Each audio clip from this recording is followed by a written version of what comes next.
देखो बेटा, आज का हम लोग का स्टडी जो है वो नॉस्टॉक के ऊपर है। नॉस्टॉक एक साइनोफाइसी का एल्गी है जिसको हम लोग पढ़ने जा रहे हैं। और ये वीडियो जो है उन बच्चों के लिए ज़्यादा हेल्पफुल है जो 10+2 में अपनी पढ़ाई हिंदी मीडियम से किए हुए हैं। ठीक है बेटा। और उनको बीएससी प्रीवियस में अपने सब्जेक्ट के साथ साथ इंग्लिश के साथ भी जूझना पड़ रहा है। ठीक है। नॉस्टॉक हम स्टार्ट कर रहे हैं, ध्यान से पढ़िएगा, लाइन बाय लाइन हम स्टडी करेंगे। अगर कहीं दिक्कत आती है तो आप उसको कमेंट के थ्रू पूछ सकते हैं हमसे क्वेश्चन। ठीक है, कोशिश करेंगे कि आपके क्वेश्चन का आंसर दिया जाए। क्लियर। हम लोग यहाँ पे नॉस्टॉक का सिस्टमेटिक पोजीशन देख रहे हैं, जैसा वीडियो में दिख रहा है। क्लियर। और इसमें किंगडम और इसका डिवीजन नहीं दिखाई दे रहा है, तो किंगडम प्लांटी है, प्लांटी में रखा गया है। और डिवीजन इसका जो है वो थैलोफाइटा है, एल्गी हम लोग बोलते हैं। क्लास इसका साइनोफाइसी है।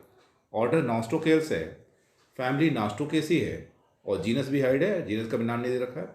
जैसा कि जान रहे हैं कि हम जो पढ़ रहे हैं प्लांट या जो एल्गी पढ़ रहे हैं वो नॉस्टॉक है, वही उसका जीनस भी है। ठीक है। इसके बाद ऑकरेंस को हम लोग देखने जा रहे हैं। ऑकरेंस क्या बेटा? ऑकरेंस मतलब होता है प्राप्तीय स्थान। प्राप्तीय स्थान मतलब ये जो एल्गी है, जो नॉस्टॉक है, वो कहाँ पाया जाता है बेटा, और इसकी अवेलेबिलिटी कहाँ है। क्लियर। लिखा हुआ है species of Nostoc occur in fresh water as well as terrestrial habitat. याद रखिएगा बेटा, ये जो नॉस्टॉक है ये कहाँ मिलता है? तो फ्रेश वाटर में मिलता है। फ्रेश वाटर आप लोग जान रहे होंगे कि मीठा पानी, मीठा पानी मतलब उसमें चीनी नहीं घुला हुआ है। मीठा पानी का मतलब ये हो गया उसमें नमक नहीं है। ठीक है। समुद्री पानी को हम लोग खारा पानी बोलते हैं, सलाइन वाटर बोलते हैं।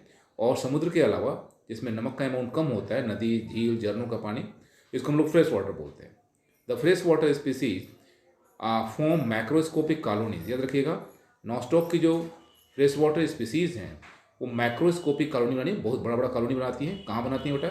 तो on the surface of water, on the surface of water which vary from few millimeter, vary from few millimeter to 8 centimeter और मोर इन डायमीटर। याद रखिएगा, जिसकी कॉलोनी है बेटा उसकी हम लोग अगर बात कर रहे हैं तो इसकी कॉलोनी कुछ मिलीमीटर से लेकर के 8 सेंटीमीटर या इससे अधिक डायमीटर वाली हो सकती है।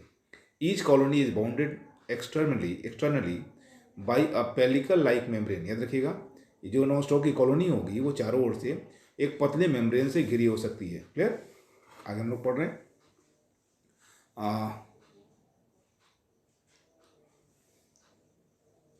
The Nostoc commune. याद रखिएगा बेटा, a terrestrial species of alpine region. याद रखिएगा, ये टेरेस्ट्रियल स्पीसीज है जो एल्पाइन रीजन में पाया जाता है। फॉर्म लेदरी और रबरी सीड। ये जो है वो जमीन के ऊपर चमड़े की तरह या रबर की तरह एक सीट बना लेता है। डैम सॉइल के ऊपर, जो नम भूमि है उसके ऊपर एक चादर की तरह सीट बना, कवर बना लेता है। Some species of Nostoc are endophytic. याद रखिए बेटा, सम स्पीसीज ऑफ नॉस्टॉक जो होता है, कुछ जातियाँ इसकी ऐसी हैं जो पौधों के अंदर पाई जाती हैं, पौधों के अंदर पाई जाती हैं, उनको हम लोग इंडोफाइटिक बोलते हैं। They occur in symbiotic association with in other plant. याद रखिएगा, वो दूसरे पौधों के साथ सहजीवन का कार्य करती हैं, यानी उनके साथ वो जिंदा रहती हैं। उन पौधों को नाइट्रोजन प्रोवाइड करती हैं, कुछ पोषक पदार्थ प्रदान करती हैं, एज वेल एज उन पौधों से सुरक्षा और कुछ पोषक पदार्थ खुद को प्राप्त करती हैं। हो गया सम स्पीसीज, हो गया symbiotic association with in other plant.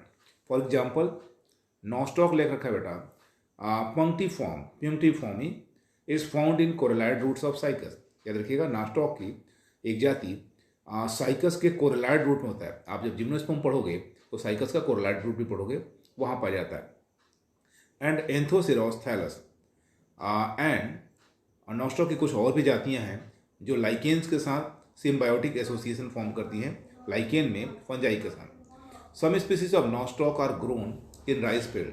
Nostoc की कुछ जातियाँ बेटा धान के खेतों में उगती हैं। नॉस्टॉक की कुछ जातियाँ जो हैं वो धान के खेतों में उगती हैं। They have capability to fix atmospheric nitrogen, thus help in increase fertility of soil. याद रखिएगा, नॉस्टॉक की इन जातियों के अंदर वायुमंडलीय नाइट्रोजन जो है, जो हवा में जो नाइट्रोजन है उसको फिक्स करने की क्षमता होती है, जिसके कारण ये जातियाँ पौधे के उपजाऊ क्षमता, मिट्टी के उपजाऊ क्षमता को बढ़ा देती हैं। दस helping in increase fertility of soil, वो मिट्टी के उपजाऊ क्षमता को बढ़ा देती हैं। ये देखिए बेटा, एक नॉस्टॉक का यहाँ डायग्राम दिखाई दे रहा है, अब उसको ध्यान से देख लें। क्लियर? इसे हम अभी थोड़ी देर बाद फिर से दिखाएंगे आपको। नॉस्टॉक की कॉलोनी है ये। या देखो, इंडिया में बात कर रहा है कि नॉस्टॉक कितना है, कैसे है। In India nostoc is represented by about 26 species of which, ठीक है, नॉस्टॉक की भारत में लगभग 26 जातियाँ मिलती हैं, उसमें से कुछ दी गई हैं। क्या लिखा हुआ है बेटा? नॉस्टॉक कैल्किकोला लिखा हुआ है, नॉस्टॉक इंडोफाइलम लिखा हुआ है, और कुछ और जातियों का भी नाम लिख रखा है, आप इसे पढ़ लेंगे। थैलस स्ट्रक्चर, नॉस्टॉक के थैलस स्ट्रक्चर की बात कर रहा है बेटा, आप नीचे डायग्राम अभी देखेंगे। नॉस्टॉक के थैलस को ट्राइकोम कहा जाता है, जैसा कि लिखा हुआ है, फिलामेंटस होता है। The trichome of Nostoc is uniseriate, याद रखिएगा, लंबे पतले थ्रेड की तरह होता है, यूनिसेरिएट होता है, कोई ब्रांच नहीं होता है इसमें। यूजुअली कॉन्टर्ड और ट्विस्टेड या वेरियस वेज, ठीक है, वो मुड़ा हुआ भी हो सकता है दूसरे के साथ। An important feature is present a prominent constriction between the adjacent cell which give a characteristic moniliform appearance of trichomes। याद रखिएगा, जो नॉस्टॉक मल्टीसेलुलर फिलामेंटस एल्गी है, मल्टीसेलुलर फिलामेंटस एल्गी है, इसमें होता क्या है कि हर सेल के साथ, जैसे आसपास जो सटी हुई सेल्स हैं, जब उनके जोड़ को हम देखते हैं, यानी दो सेल जहाँ ज्वाइंट करती हैं उनको देखते हैं, तो वहाँ बाहर से लगता है कि कुछ दबाव है, कॉन्स्ट्रिक्शन अवेलेबल दिखाई देता है। यानी नॉस्टॉक के फिलामेंट में हर सेल के साथ कॉन्स्ट्रिक्शन दिखता है, यानी दबा हुआ हिस्सा दिखता है। क्लियर? जो दबा हुआ हिस्सा कहाँ है? तो जहाँ पे सेप्टा होगा, दो सेल के बीच में सेप्टा होगा, वॉल होगा, उस जगह पे। Each trichome is developed in a gelatinous sheath, याद रखिएगा, सारे का सारे ट्राइकोम, पूरा का पूरा ट्राइकोम जो है नॉस्टॉक का, वो एक जिलेटिनस शीथ के अंदर बंद होता है, एक जिलेटिन के बने हुए आवरण के अंदर बंद होता है। और यह जिलेटिनस शीथ ट्रांसपेरेंट होता है बेटा, हाईलाइन होता है, और कभी कभी कलर्ड भी होता है। Each trichome is involved in a gelatinous sheath which is transparent, highline और कलर्ड। आगे देखिए बेटा, usually many trichomes aggregate together, प्राय होता है क्या बेटा, नॉस्टॉक के कई ट्राइकोम्स एक दूसरे के साथ चले आते हैं, एक साथ चले आते हैं, and their gelatinous envelope dissolve to form colony. और होता क्या है, सभी नॉस्टॉक के जो जिलेटिनस, जैसे कई एक झुंड बना लिया नॉस्टॉक ने, तो सभी नॉस्टॉक का जो जिलेटिनस कवरिंग होगा वो एक साथ घुल जाएगा, और कई नॉस्टॉक के फिलामेंट जो होंगे एक ही कवरिंग के भीतर आ जाएंगे, और वो कॉलोनी फॉर्म कर लेगा, कॉलोनी बना लेगा, और इसका साइज और शेप जो होगा अलग अलग हो सकता है। The trichomes of Nostoc is characteristic by presence of heterocyst. याद रखिएगा, आप जब नॉस्टॉक के ट्राइकोम को देखते हैं तो उसको इस तरह पहचान पाएंगे आप कि उसमें हेट्रोसिस्ट पाया जाता है। हेट्रोसिस्ट कहाँ होता है बेटा? तो हेट्रोसिस्ट कोशिकाओं के बीच में, फिलामेंट के बीच में ही होता है, इंटरकैलरी होता है। यानी अगर कोई कोशिका बीच में होती है, आगे पीछे सेल्स होती हैं उसमें, उसको हम लोग इंटरकैलरी या अंतर्विष्ट कहते हैं। और occasionally terminal, usually solitary, and of much the same size and shape of as vegetative cell. कभी कभी क्या होता है कि जो हेट्रोसिस्ट है वो फिलामेंट में किनारे भी हो सकता है, और हेट्रोसिस्ट के का जो साइज़ है और शेप है वो बिल्कुल वेजिटेटिव कोशिका के समान ही होता है। जैसे नॉस्टॉक में और कोशिकाएं हैं, और कोशिकाएं उसके फिलामेंट में, बिल्कुल वैसे ही साइज और शेप का हेट्रोसिस्ट भी होता है बेटा। आगे, the intercalary heterocyst have two polar nodules. याद रखिएगा, इंटरकैलरी हेट्रोसिस्ट यानी ऐसा हेट्रोसिस्ट जो फिलामेंट के बीच में है, जो नॉस्टॉक के फिलामेंट के बीच में है, उसमें दो पोलर नोड्यूल्स होते हैं बेटा, and the terminal one have only one polar nodule. अगर कोई हेट्रोसिस्ट फिलामेंट में, ट्राइकोम में एक किनारे पे है, फिलामेंट में एक किनारे पे है, उसमें केवल एक पोलर नोड्यूल होगा, और अगर इंटरकैलरी है तो उस हेट्रोसिस्ट में दो पोलर नोड्यूल्स होंगे। याद रखिए बेटा, हम लोग नॉस्टॉक के सेल पे बात करने जा रहे हैं, सेल स्ट्रक्चर पे बात करने जा रहे हैं। Cell structure of cell structure of cell structure, the cell of Nostoc are spherical. याद रखिएगा बेटा, नॉस्टॉक की जो सेल्स होती हैं वो गोलाकार होती हैं, स्फेरिकल होती हैं, राउंडेड होती हैं, exhibit typical cyanophycean cell structure. याद रखो, साइनोफाइसियल सेल कैसा होता है, तो वो प्रोकैरियोटिक सेल होता है, यानी टिपिकल प्रोकैरियोटिक सेल की तरह होता है। The cell wall is mucopolymeric. इसका जो कोशिका भित्ति है वो बेटा म्यूकोपॉलीसैकेराइड का बना होता है, ठीक है। The protoplast is differentiated into peripheral, chromoplasm and central centroplasm और न्यूक्लियोप्लाज्म। याद रखिएगा बेटा, इसकी सेल का जो प्रोटोप्लास्ट है वो दो हिस्से में बटा हुआ है। सेंटर में सेंट्रोप्लाज्म या न्यूक्लियोप्लाज्म है जिसमें डीएनए होगा, क्रोमोसोम होगा, ठीक है, और उसके चारों तरफ जो हिस्सा होगा उसे हम लोग पेरिफेरल क्रोमोप्लाज्म कहते हैं। क्लियर। आगे बात कर रहे हैं, क्रोमोप्लाज्म हैज पिगमेंट्स। याद रखिएगा, नॉस्टॉक का जो क्रोमोप्लाज्म है यानी जो न्यूक्लियोप्लाज्म के चारों तरफ का जो साइटोप्लाज्म का पार्ट है उसमें पिगमेंट होता है। कौन कौन सा पिगमेंट होता है बेटा? तो साइनोफाइसियन प्रोटीन ग्रेन्यूल्स होता है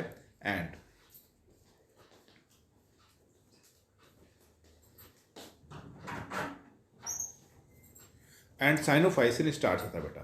प्रोटीन ग्रेन्यूल्स होता है और साइनोफाइसिन स्टार्च होता है। The central colourless centroplasm is the nuclear region. याद रखिएगा, जो बीच वाला हिस्सा है, ठीक है, कलरलेस भाग है, सेंट्रल कलरलेस भाग है, वो क्या होता है बेटा? तो वो न्यूक्लियर रीजन है। Nuclear region unlike eukaryotic cell it lacks nuclear membrane. याद रखिएगा, यूकैरियोटिक सेल में आपको पता है कि न्यूक्लियस के अंदर, न्यूक्लियोप्लाज्म के अंदर, सॉरी, सेल के पास एक वेल डिफाइंड न्यूक्लियस होता है जिसके चारों तरफ न्यूक्लियर मेम्ब्रेन पाया जाता है और उसमें न्यूक्लियोलस भी होता है। लेकिन इस सेल में अपरिपक्व न्यूक्लियस होगा क्योंकि ये प्रोकैरियोटिक सेल की तरह रिजेम्बलेंस शो करता है, ये प्रोकैरियोटिक सेल की तरह समानता प्रदर्शित करता है। आगे हम लोग पढ़ रहे हैं बेटा रिप्रोडक्शन। क्लियर, हम लोग रिप्रोडक्शन पढ़ रहे हैं। Nostoc reproduce only vegetatively. याद रखिए बेटा, नॉस्टॉक में जो प्रजनन है वो कायिक होता है, वेजिटेटिव होता है। Sexual reproduction is completely absent. याद रखिए बेटा, नॉस्टॉक में लैंगिक जनन नहीं होता। Sexual reproduction is completely absent in Nostoc. The vegetative propagation takes place by following method. याद रखिए, नॉस्टॉक में जो वेजिटेटिव प्रोपेगेशन है वो अलग अलग विधियों से हो सकता है। नॉस्टॉक में जो वेजिटेटिव रिप्रोडक्शन है वो अलग अलग विधियों से हो सकता है। कौन कौन सी विधियाँ बेटा? इसमें दिया हुआ है बाई फ्रेगमेंटेशन। तो फ्रेगमेंटेशन क्या होता है आप जानते होंगे पीछे से, कि फ्रेगमेंटेशन मतलब होता है विखंडन या टूटना। The colony may break into small fragment due to mechanical, physiological और अदर फैक्टर। याद रखिएगा, जो नॉस्टॉक की कॉलोनी है यानी पतले लंबे पिरामिड की तरह होती है, जिसकी कॉलोनी है वो छोटे छोटे टुकड़ों में टूट सकती है। मैकेनिकल, मान लो कोई ऑर्गेनिज्म है, कोई जानवर है, अगर नॉस्टॉक के ऊपर चढ़ता है, तोड़ता है, तेजी से आगे आता है तो वो फिलामेंट को तोड़ देगा।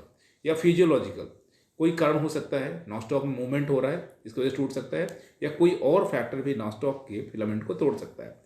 ईच फ्रेगमेंट, जो टुकड़े बनेंगे, each fragment has capability to develop into new colony.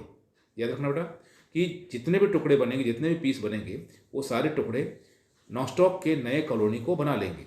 आगे है बाई हार्मोगोनिया।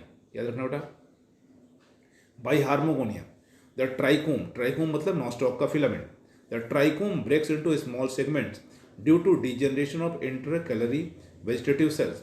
याद रखिएगा, अगर नॉस्टॉक का जो फिलामेंट है उसमें जो बीच बीच में सेल्स हैं, वेजिटेटिव सेल्स हैं, अगर वो डिजनरेट हो जाएं, अगर वो नष्ट हो जाती हैं, तो नॉस्टॉक छोटे छोटे टुकड़ों में बट जाता है। ठीक। Multicellular fragments so form called hormogonia. Intercalary heterocyst के टूटने से, याद रखना बेटा, ठीक है, जो सेल्स टूटी हुई हैं छोटी छोटी रचनाओं में बदल जा रही हैं, और because of presence of intercalary cell जो मल्टी सेलुलर फ्रेगमेंट बन जा रहा है। याद रखना, वेजिटेटिव सेल या हेट्रोसिस्ट के नष्ट होने से जो छोटे छोटे फ्रेगमेंट बन रहे हैं, ये फ्रेगमेंट मल्टी सेलुलर हैं, इनको हम लोग हार्मोगोनिया बोलते हैं। They come out of gelatinous sheath. ये जो फिलामेंट्स हैं वो जिलेटिनस सीथ से बाहर आते हैं बेटा, of colony, and grow rapidly, और तेज़ी से बढ़ते हैं। जिलेटिनस सीथ से बाहर आते हैं और तेज़ी से ग्रोथ करते हैं, एंड फॉर्म न्यू कॉलोनीज, और नई कॉलोनी नॉस्टॉक की बना लेते हैं। Very often hormogones fail to come out of parent colony. कभी कभी ऐसा होता है कि जो हार्मोगोन्स हैं, हार्मोगोनिया बोल रहे थे हम, वो पेरेंट कॉलोनी से बाहर नहीं आ पाते और वो उस कॉलोनी के अंदर यानी जिलेटिनस सीथ के अंदर ही डिवीजन करते रहते हैं। याद रखिए बेटा, जैसे डायग्राम में दिखाई दे रहा है कि हेट्रोसिस्ट है, यहाँ पे एक फिलामेंट आपको दिखाई दे रहा है और फिलामेंट के अंदर ही डिवीजन स्टार्ट हो गया। अब ध्यान रखो, diagram number A B C अगर ध्यान से देखते हो तो हो क्या रहा है कि एक ही जिलेटिनस सीथ के अंदर पूरी कॉलोनी बन गई है। क्लियर, पूरी कॉलोनी बन गई है। याद रखो बेटा,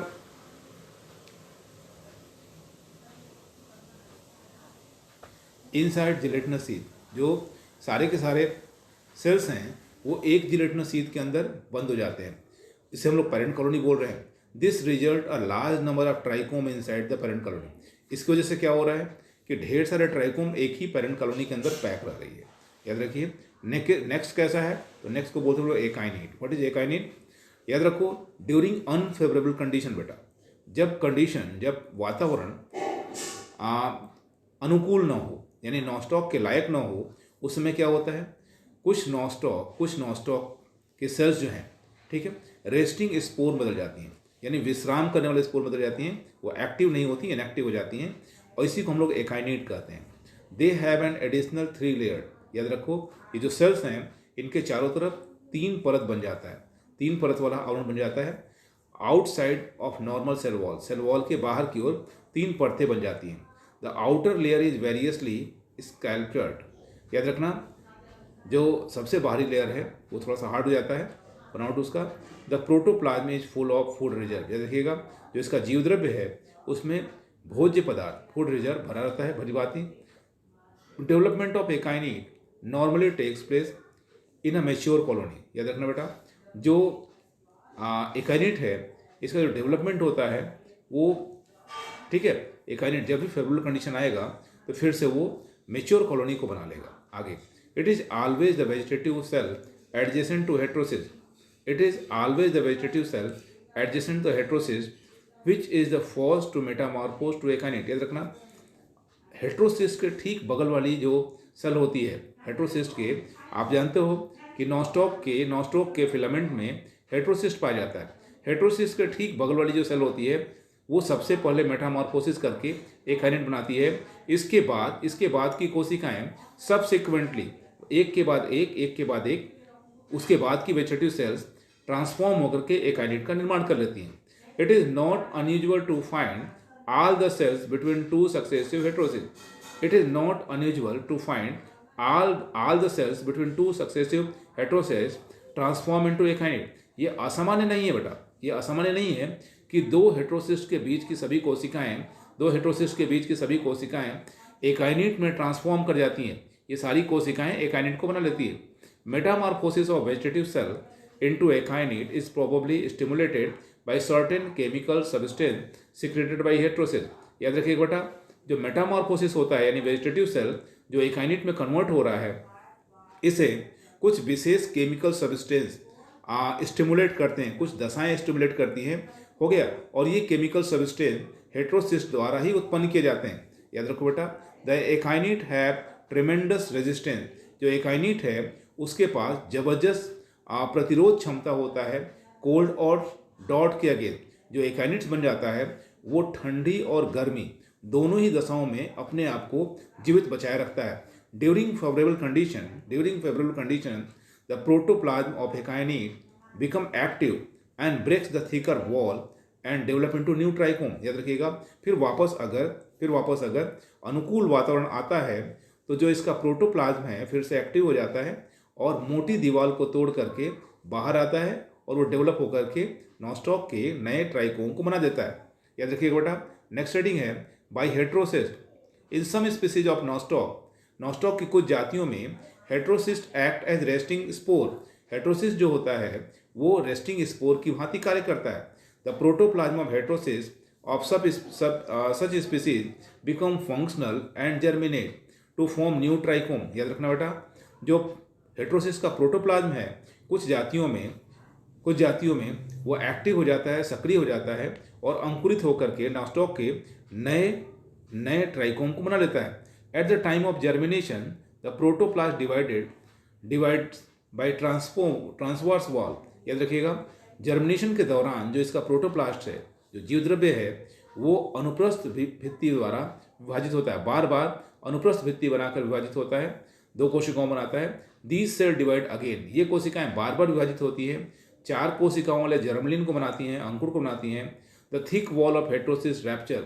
जो हेट्रोसिस की मोटी भित्ति है वो टूट के नष्ट हो जाती है और यह जो 4 कोशिकाओं वाला जर्मलिन है वो बाहर आता है, यह विकसित होकर के नॉस्टॉक के नए ट्राइकोम बना लेता है। ठीक है बेटा, इसके बाद का जो एंडोस्पोर जो होगा हम लोग नेक्स्ट वीडियो में पढ़ेंगे बेटा।